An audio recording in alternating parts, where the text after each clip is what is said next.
एक ओर होगी मेरी शक्तिशाली नारायणी सेना जो कभी पराजित नहीं हुई,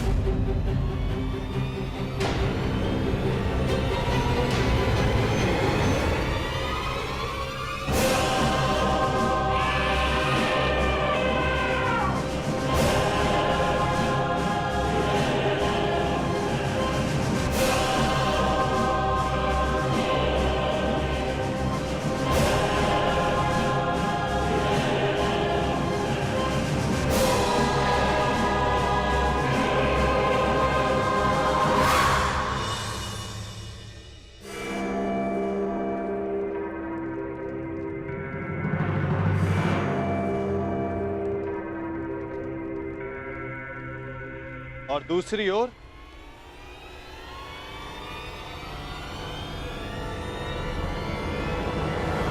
केवल मैं।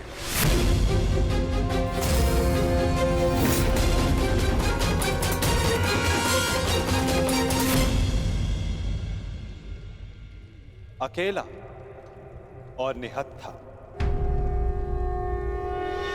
मैं वचन देता हूं, किसी भी परिस्थिति में मैं इस युद्ध में अस्त्र नहीं उठाऊंगा।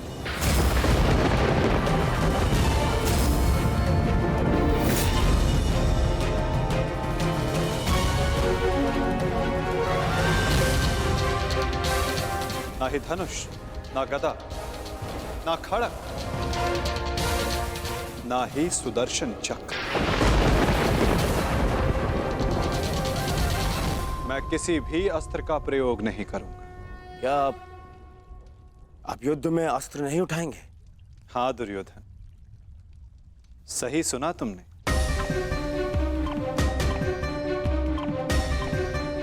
मैंने निर्णय ले लिया है कि मुझे क्या चाहिए।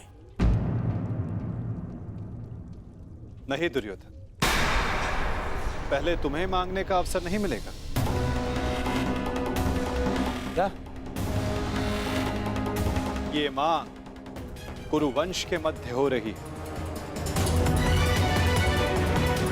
और अर्जुन तुम्हारा अनुज है, और धर्म कहता है कि मांगने का पहला अधिकार अनुज का होता है। कोई अनुज नहीं है, वो शत्रु है ये मेरा।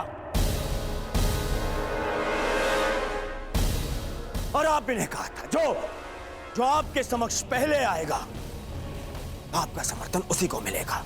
मैंने अपना वचन निभाया दुर्योधन। तुमने कुरुवंश को समर्थन देने की मांग की और कुरुवंश के लिए मैंने अपनी शक्ति को 2 भागों में विभाजित किया। अब विषय नीति का है दुर्योधन, और नीति के अनुसार प्रथम मांगने का अधिकार अर्जुन को। यदि बात नीति की है तो इस अर्जुन का यहां आना ही नीति सम्मत नहीं है। किसी राज्य का राजा नहीं है वो। राजा तो तुम भी नहीं हो युवराज दुर्योधन। परंतु मैं अपने पिता महाराज धृतराष्ट्र का प्रतिनिधित्व करता हूं, और मैं अपने ज्येष्ठ भ्राता महाराज युधिष्ठिर का प्रतिनिधित्व करता हूं। राजा है? कैसा राजा? 13 वर्ष पूर्व उनसे उनका सिंहासन छिन चुका है, और वही सिंहासन उन्हें मिले, इसलिए ये युद्ध हो रहा है। तो यदि तुमने राज्य लौटा दिया होता तो ये युद्ध कभी नहीं होता। यदि अज्ञातवास पूर्ण किया होता तो राज्य अवश्य लौटा देता। दुर्योधन!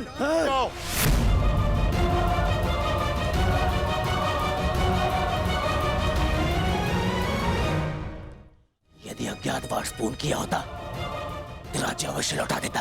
दुर्योधन! शांत हो जाओ तुम दोनों।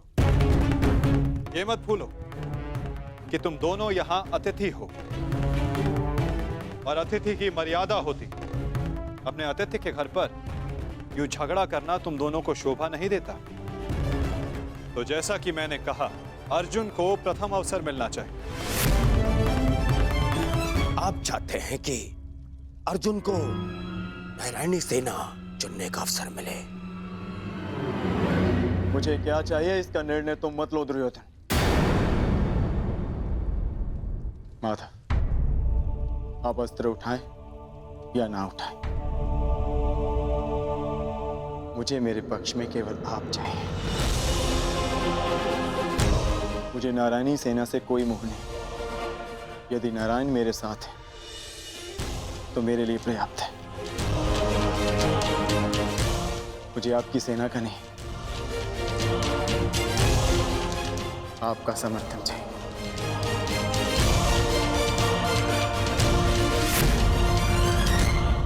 क्या आपको यह विनती स्वीकार है माता?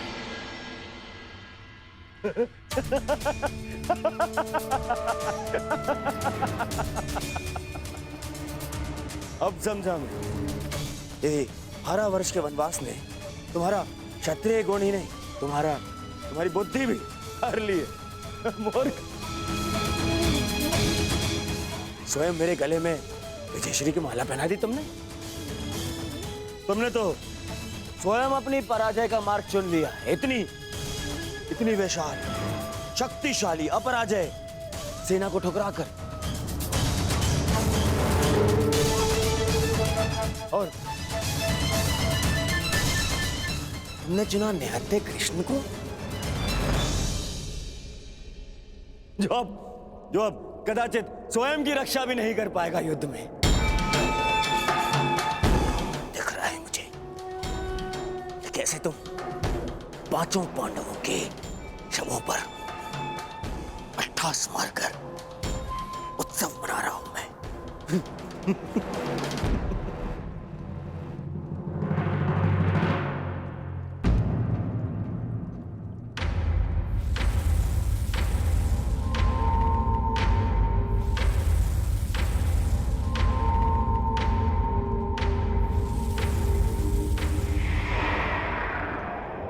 कृष्ण मुस्कुरा रहा है। नहीं, कुछ तो छल है। अब समझा। नारायणी सेना मुझे दे दी, जबकि उसके स्वामी तो आप स्वयं हैं। वो अपने ही स्वामी पर प्रहार कैसे करेगी? उल्टा वो तो हमारी ही सेना को हानि पहुंचाएगी। नहीं, ये छल है ये। नहीं दुर्योधन, यदि ऐसा होता तो मैं पहले ही तुम में से किसी एक को पूर्ण समर्थन दे चुका होता। पक्षपात ना हो इसलिए मैंने अपनी शक्ति को 2 भागों में विभाजित किया है। परंतु क्या है ना वासुदेव, मुझे संदेह है कि आपकी ये सेना मेरा आदेश नहीं मानेगी। अवश्य मानेगी।